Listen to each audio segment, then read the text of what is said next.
This helicopter used to carry missiles. Today, we're mounting an air conditioner to it. Let's talk about engineering plot twist.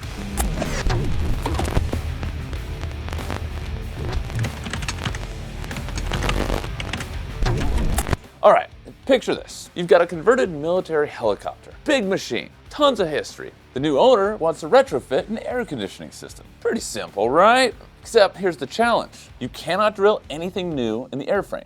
You cannot touch the structure, and you still need an intake and exhaust duct that manages airflow at an average cruising speed of around 140 miles an hour with the top speeds of over 200, all without braking, without whistling in the wind, without coming off mid-flight. So the job is design a part that doesn't exist, that can't fail, and somehow mount it to the surface that you're not allowed to modify. That's the problem we got handed. Now, everything on a helicopter is almost like hostile territory. You've got huge temperature swings, super cold mornings, hot days sitting in the sun, high elevation flights where it's freezing again, and then you come back down and it's hot again. You've got all the chemicals that they wash the aircraft with. You've got constant daily hot UV exposure. And then of course, the vibration. Helicopters basically shake everything to death. If this part fails, you're talking foreign object damage, FOD. Pieces can get sucked into the downwash, they can hit the tail rotor, hit the fenestron guard. Any component detaching from an aircraft is a major incident, period. The FAA takes that very seriously, so the stakes were kind of high. This wasn't just a cosmetic duct, it had to survive rain around 140 miles an hour, rotor wash, dust, debris, all while splitting intake and exhaust airflow cleanly using the helicopter's natural aerodynamic profile, and again, no new holes. Use what the airframe already gives you. So, we started by mapping the maximum geometry that we were allowed to touch in the airframe and within the cabin. So like, what's the area? How big are we working with? What's our size limit, right? And then there were certain features in the frame that already existed. We've got some bolts, brackets, some structural hardpoints that we could potentially work with. Now, the holes we used are actually where, when the helicopter was in the military version, you'd mount rockets and missiles and guns and really all the fun stuff, right? Pretty cool set of holes to reuse. Not gonna lie. Definitely a very different and much more civilian use now, but we go through all the bolts, the brackets, figure out what can be used as part of this mount, and so we built around that. So first, we have to scan this part for Pat's helicopter, and to do that, we're gonna use the FreeScan Combo Plus because it's the most accurate scanner we have. It's also my favorite scanner because it's super freaking fast. I'm gonna start with 50 line and scan as much as I can. And as you can see, I'm hitting this part with 50 lines right now just to cover a lot more area. And I enabled the reflective mode because this inner lip right here is metallic and it is reflective, as well as these screw holes. So I'm gonna flip it over in a second and get the other part. Looking at this part, we have tons and tons and tons and tons of data. That is absolutely phenomenal. I'm gonna flip this thing over. Gonna cover the outside just to make sure we get that lip, just so when we align this thing, it gets all the data. There's less parts to interpolate. Okay, so tons and tons of data. This is a pretty solid scan. We really only need this, not for a full reverse engineering per se. We're not gonna reverse engineer and print it, but we're going to use this data, use mainly the mounting hole points and everything on here to make the rest of the part. So I'm just gonna export it as is. All right, scan is done. Time to send this thing over to our engineering team and see what they can do with it.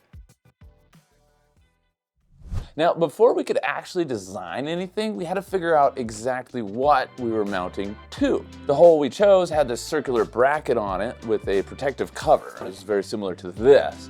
And it's basically one of the original military hardpoints. So instead of guessing the geometry or measuring with calipers like cavemen, we just 3D scanned it. We sell an entire line of metrology-grade 3D scanners here at visionminer.com. You can check those out at visionminer.com/scanners. But we just pulled out our FreeScan Combo Plus and used the laser mode to get extreme detail and capture the entire bracket surface with all the curves, the bolt pattern, the depth, literally everything.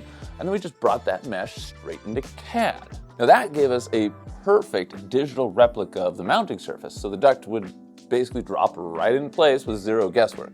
No trial and error, no measuring mistakes, no, it's close enough, you just, shove it in there type thing. It fit because we built the part around the real geometry of the helicopter. This is why we always tell people scan first, design second, and then print third. You're gonna eliminate all the unknowns right out of the gate. So we ended up designing a duct that looks pretty much OEM once it's mounted. When it comes to the part design, we also integrated an internal splitter into the part that allows fresh air to be drawn in while the hot exhaust gets kicked out into the slipstream. Totally passive, no flaps, no moving parts or anything like that. A very simple design, which is exactly what you want on something that bolts to a helicopter. That's also one of the reasons that 3D printing was a no-brainer here. Technically, yes, you could machine the same shape, but that would be outrageously expensive, especially if we needed to iterate 2 or 3 or 4 or 5 times. If we did a composite layup in carbon fiber or maybe fiberglass, then you're taking hours and hours of labor for each version, plus all the finishing and injection molding, sure, yeah, you technically could, but that'd probably just be dumb for a one-off. The mold alone is going to cost upwards of 50 grand minimum. So for this project, we needed one-offs, fast iterations, fine control over those airflow features, and that's where additive manufacturing just wins. And then the big question shows up. Well, what material do we use? This part is gonna live on the outside skin of the fuselage of a helicopter. And on top of that, it's part of an AC system with a hot exhaust, so the part's staying hot and cold at the same time in different areas. You've got tons of vibration, potential impacts or anything, the rotor wash or anything that hits it, and it has to meet FAA guidelines. UL 94 V0 on the flame smoke toxicity rating, the FST rating, and that basically means it has to be self-extinguishing, low off-gassing, and low toxicity if it does happen to burn. So we ended up deciding on PEC A from 3DX Tech, which we sell on our website at visionminer.com/materials.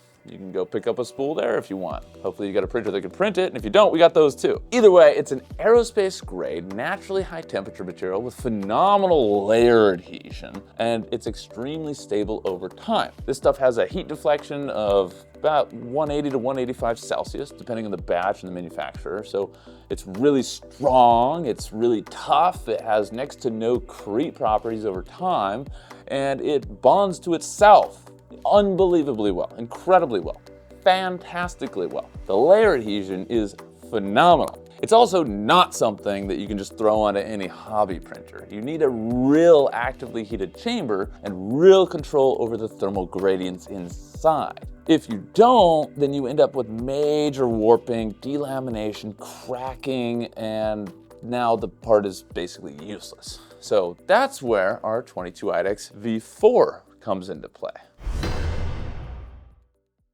This is exactly the kind of part that the 22 IDEX V4 was made for. You've got a stable 100 Celsius chamber, you've got a hot end that can go over 500 C, so running 420 Celsius extrusion temp is no big deal for hours on end. You've got a 200 Celsius heated bed for all these high temperature polymers. And most importantly, you get a uniform chamber temperature with no cold spots. On a part this big, even a tiny cold draft can create a crack that kills the entire print. Not what you want on a 40-hour print, and definitely not what you want on something that's bolted to a helicopter. So the workflow on this was pretty simple. I'll tell you exactly what it took, what we went through to make this on the 22. We got our first batch of V4 machines in. This is before we launched it or announced it. We opened the box, we set the machine on the table, we loaded PEC into a dry box and fed it from outside of the machine because it's a 2-kilogram spool. This is a lot of material, so. And then we preheated the machine, changed a couple settings in the slicer, hit print, and this was one of our early production units, straight from assembly, no special tuning, no rework. We hadn't even tested it yet, and it delivered a perfect, beautiful PEC part on the first try.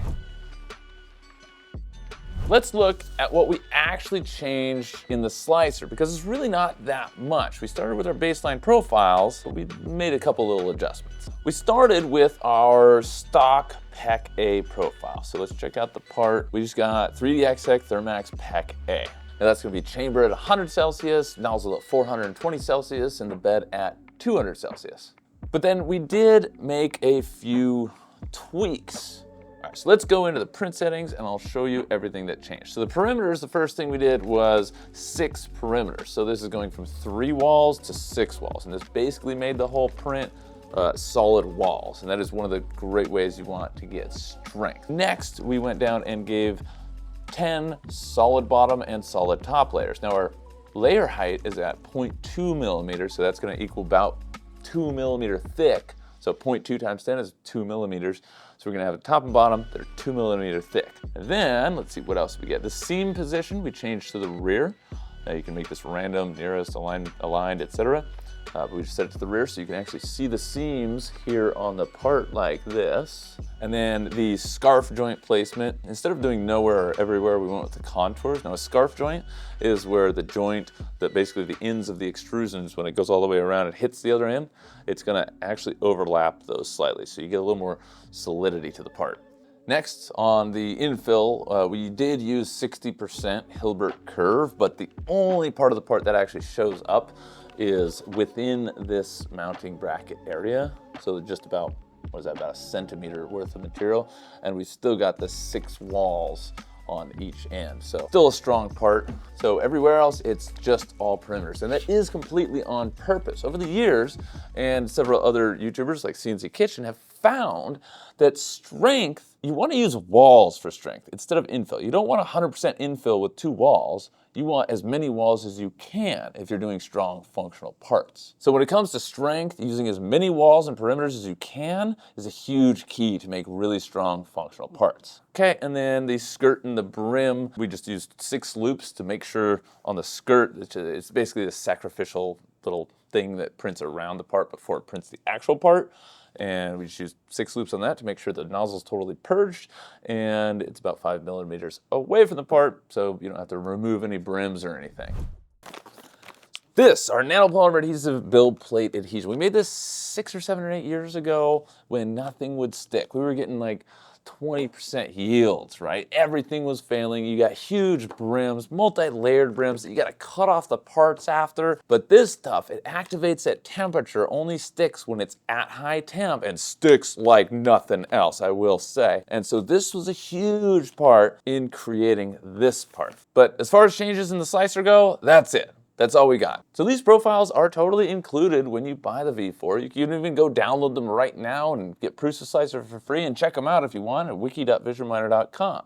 If you ever need help dialing in your workflow with PEC or PEEK or nylon or whatever, you can just give us a call. We help people with this every single day. The biggest risk with a part like this is warping and delamination. Really, the risk in just printing the part, right? So high temperature polymers shrink a lot. They have these crazy thermal gradients in the way they behave at temperature and cooling. They pull on themselves, they curl at the corners, they split layers apart unless the chamber is rock solid and hot enough. The V4 held its temperature perfectly and the part stayed completely flat. Again, much thanks to our nanopolymer adhesive, bed adhesive. No lifting, no curling, no cracks, nothing. It came out perfect. Like I mentioned, this is a ton of material. So we did use a 2 kilogram spool, which doesn't fit inside the machine, so it's not gonna stay dry. We actually had to feed it externally through the holes that we actually have. It's designed so you can run larger spools from outside the machine. And you can do that from a hot box or an oven or whatever you need to keep it dry. And this was a 40-hour print, straight through, not a single hiccup. And when it came off the plate, it was perfectly flat, exactly what we needed for that precision mount on the side of a helicopter.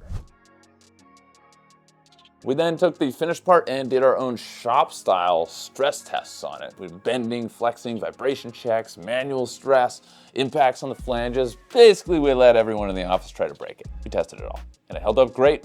No weak spots, no micro fractures, no tiny little cracks, nothing suspicious. The layer adhesion, it's insane. The layer adhesion with PEC on this machine is outrageous, phenomenal, which is exactly why we picked PEC. The final part mounted cleanly onto the airframe, lined up with all the OEM hardware, and looked like it belonged there from day one. We even took it out to some air shows. This went on Patrick's friend's helicopter, which is the exact same model, and it flew out at events in Huntington Beach, bolted up perfectly, looked OEM, and most importantly, it moved air exactly the way it needed to.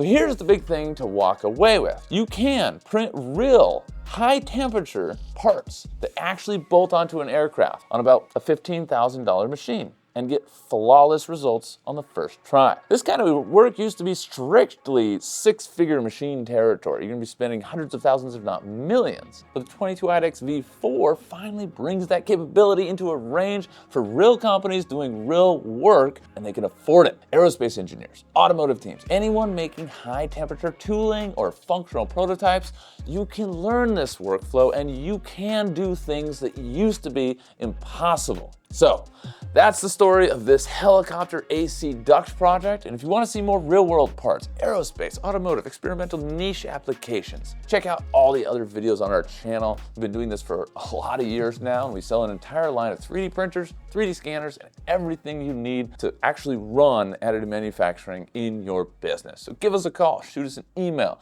Our number one thing is customer support and service, helping you find the right solution and then helping you keep it running for the long term. Anyway, thank you so much for watching. Have a positive rest of your day. Subscribe if you haven't already, and I'll see you on the next one.